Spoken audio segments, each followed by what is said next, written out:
या सगळ्या आयएस अधिकाऱ्यांचा हा त्यांचा तो अजेंडा आहे. मी म्हटलं महाराष्ट्र हे का कशासाठी करायचा प्रयत्न करतोय जे बाकीची कुठचीही राज्य करायचा प्रयत्न देखील करत नाहीयेत. काही गोष्टींची उत्तर त्यांच्याकडे नव्हती आणि ते त्याच गोष्टी बोलत होते. परंतु आम्ही त्या दिवशी मला असं वाटतं मी पत्रकार परिषदेमध्ये माझा संपूर्ण भूमिका मांडली. माझी तीच भूमिका आहे. या संपूर्ण गोष्टीला आमचा पूर्णपणे विरोध असेल, आहे, राहणार. हिंदी किंवा इतर कुठच्याही भाषेची सक्ती महाराष्ट्रामध्ये होऊ देणार नाही म्हणजे नाही. आणि या गोष्टींसाठी म्हणून मी सर्व पक्षांना आवाहन करतोय की येत्या 6 जुलैला गिरगाव चौपाटीवरून मोर्चा काढायचा निर्णय आम्ही घेतलेला आहे. त्या संपूर्ण मोर्चामध्ये कुठेही कोणताही झेंडा नसेल. तो संपूर्ण मोर्चा हा मराठी माणसाचा असेल. त्या मोर्चाचं नेतृत्व मराठी माणूस करेल. आम्ही जे शिक्षण तज्ज्ञ आणि जे इतर भाषा तज्ज्ञ आणि इतर जे साहित्यिक आणि इतर जे लोक आहेत यांच्याशी देखील आम्ही बोलणार आहोत. माझं पत्र त्यांना जाणार आहे.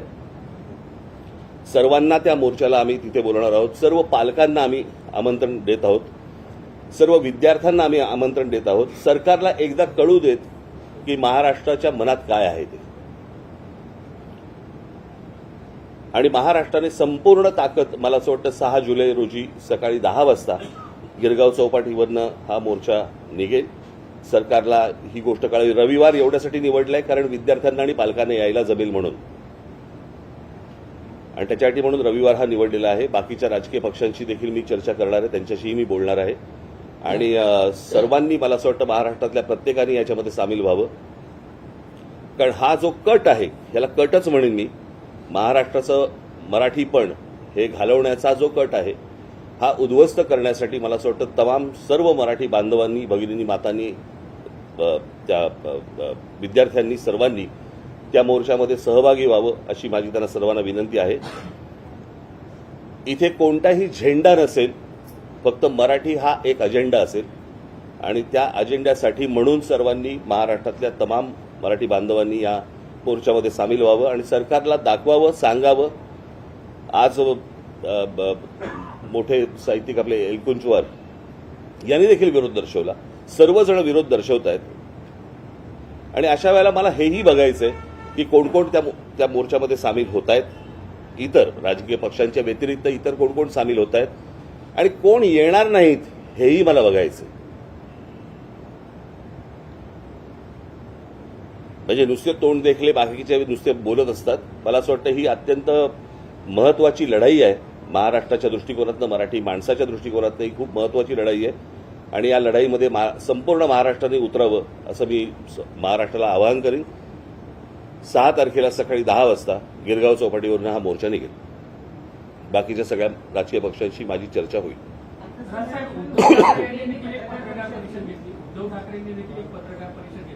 त्यांची देखील भूमिका स्पष्ट आहे की या मुद्द्याला त्यांचा विरोध आहे. आपण सर्व पक्षांना, सर्व मराठी जणांना आवाहन करतो. स्वाभाविक त्यांचाही पक्ष आहे. तुम्ही त्याबद्दल काय सांगा? त्यांनाही आवाहन कराल का? कारण एकच महाराष्ट्रातले राजकीय पक्ष म्हटलं आल्यानंतर ते पण आलेच ना. त्यांच्याशीही बोलणार, त्यांच्याही लोकांशी बोलणार. आमची माणसं त्यांच्याशी लोकांशी बोलणार.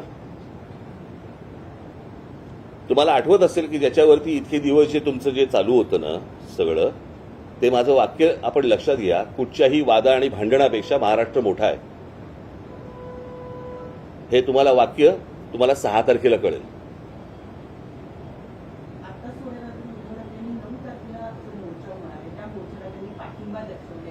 मला असं वाटतं आम्ही बोलू ना, त्या विषयावरती बोलू. रविवार एवढ्यासाठी आहे सगळ्यांना येणं सोपं जातं आणि सरकारला महाराष्ट्राची ताकदही दिसायला सोपी जाते.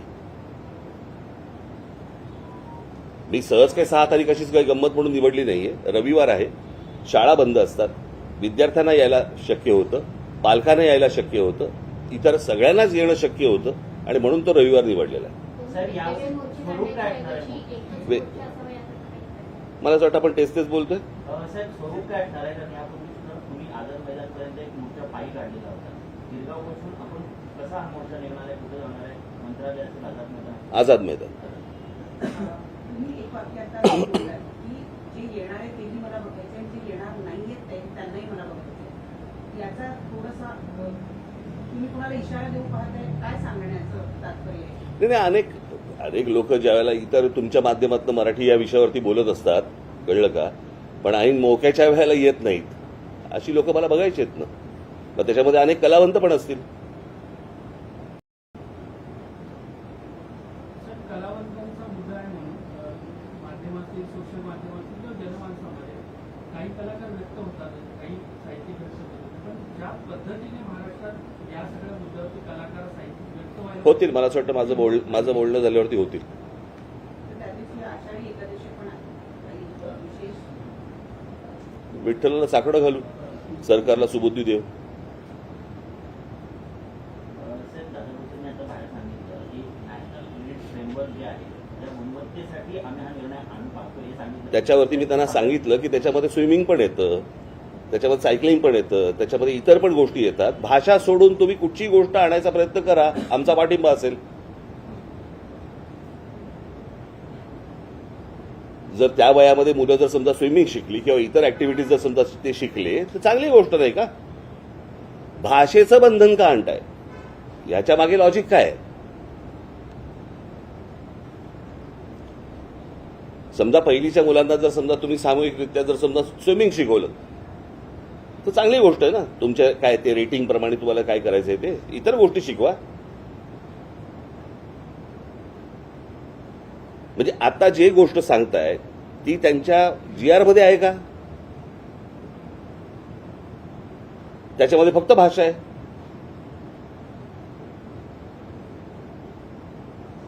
साहेब, शिक्षकांच्या भाषेचा आपण भेटलो ना आता इथे.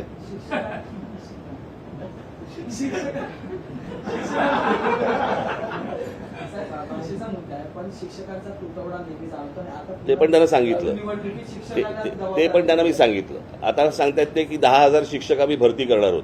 पगार द्यायला पैसे आहेत का?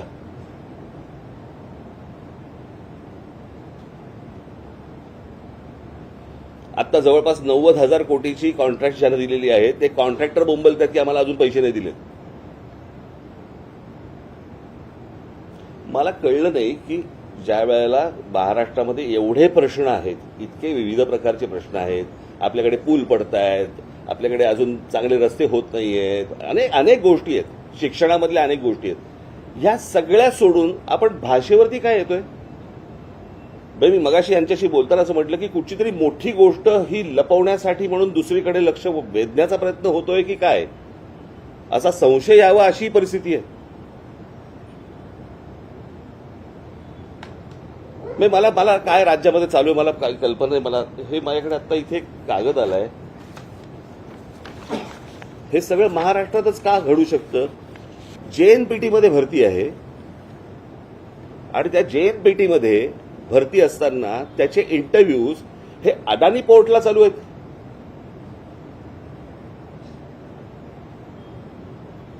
काय चालू आहे महाराष्ट्रामध्ये मला समजलं नाही. म्हणजे तुम्ही भाषेवरती सगळ्या गोष्टी आणताय, तुम्ही इकडच्या ज्या काही आस्थापना आहेत त्याच्यामध्ये तुम्ही त्या सगळ्या गोष्टी देण्याचा प्रयत्न करता, जमिनी जातायत, आमच्या भाषा घालवण्याचा प्रयत्न करताय. काय म्हणजे काय चालू आहे महाराष्ट्रात?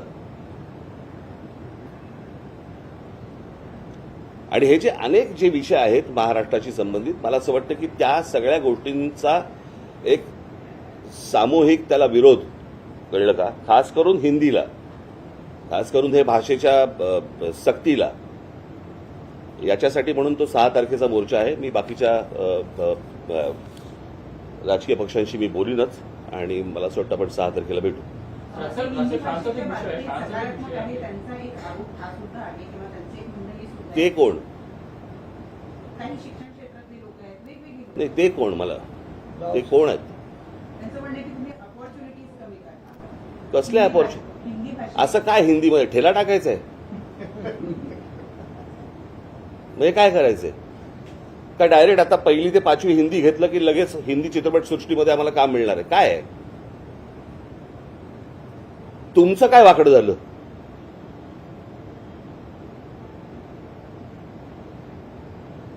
पाचवी नंतर हिंदी आणि संस्कृत हे ऑप्शनल भाषा होत्या ना. याच्यात आजपर्यंत सगळ्या शिक्षण पद्धती सगळेच जण त्याच्यातच तयार झाले ना. मग अनेक लोक डॉक्टर झाले, इंजिनियर झाले, शिक्षक झाले, वेगवेगळ्या क्षेत्रामध्ये. महाराष्ट्र मोठा आहे, पहिल्यापासून मोठा आहे, याच शिक्षण पद्धतीमध्ये मोठा आहे ना हो.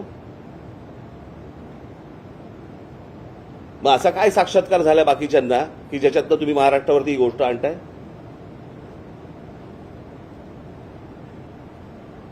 पाचवी नंतर हिंदी घेऊन, मला असं वाटतं हिंदी घेऊन म्हणण्यापेक्षा हिंदी ऑप्शनल असताना हिंदी संस्कृतमध्ये शिकून दादा भोसे झाले का शिक्षण मंत्री?